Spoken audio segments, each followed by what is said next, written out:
According to a Pew Research study, over 84% of the world's population identifies with a religious group. But how many truly live by faith? For many, faith is something spoken of, worn as a label or reserved for crisis moments. But real, biblical faith isn't passive. It's alive. It moves, acts, and creates. If you've ever wondered why your prayers feel unanswered or why spiritual growth feels stagnant, it might be time to examine what faith really means and how it works in your daily life. The Bible gives us one of the clearest definitions in Hebrews 11 verse 1. Now faith is the substance of things hoped for, the evidence of things not seen.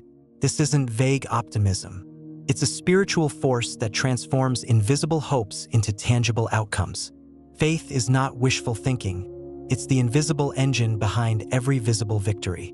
If hope is the destination, then faith is the vehicle. It connects your soul to God's promises and drives action.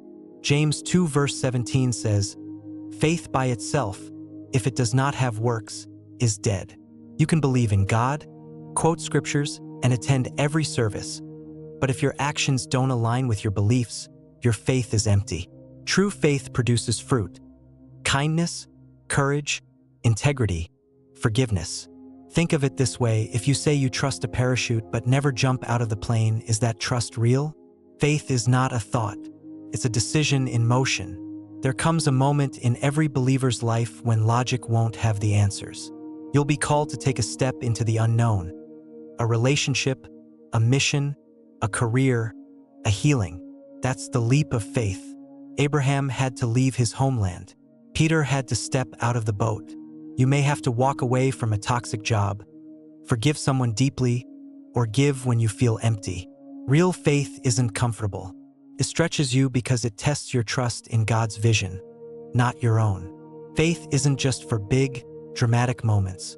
It's in the quiet, consistent choices.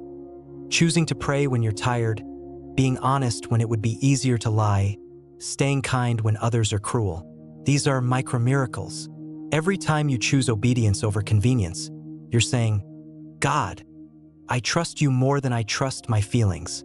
That is how faith works in real time, in the mundane, not just the miraculous. Fear and faith are two opposing forces, and both ask you to believe in something you can't see. Fear believes in failure, pain, and rejection. Faith believes in healing, hope, and victory. When you're paralyzed by what-ifs, you're feeding fear. But when you say, "Even if I fall, God will catch me," you're choosing faith. It's not that fear disappears, but faith gives you the courage to move despite fear. That's spiritual strength. 1 John 5 verse 4 says, "This is the victory that has overcome the world, even our faith." Your breakthrough doesn't come from your strength, your talent, or even your prayers. It comes through your faith. Faith opens doors that logic shuts. It allows God's power to flow through you. It breaks addictions, restores marriages, and heals bodies. Not because you're perfect, but because you believed when it made no sense. Faith makes impossible things inevitable. The good news? Faith isn't fixed. Romans 10 verse 17 tells us, "Faith comes by hearing, and hearing by the word of God." That means faith can be trained like a muscle. Every sermon you listen to, every verse you meditate on, every time you see God move, your faith grows. You may start with mustard seed faith, but even Jesus said that's enough to move mountains. So don't be discouraged by small beginnings. Consistency builds confidence. History is filled with ordinary people who did extraordinary things because they had faith. David ran toward Goliath. Esther risked her life to save a nation.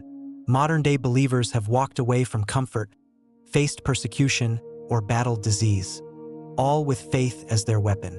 These stories aren't ancient myths. They're proof that God still moves. Your story could be next. The only requirement? Believe that He can, and act like it. Faith is more than a word. It's a way of life. It's not about how loudly you pray. It's about how deeply you trust. If this message resonated with you, don't just feel inspired. Take action. Forgive that person. Apply for that opportunity. Start that prayer routine. Speak life. Take the step, sow the seed. Faith works when you work it. Like this video if it gave you clarity. Comment below. What leap of faith is God calling you to take right now? And subscribe if you want more truth-centered content on faith, growth, and spiritual victory.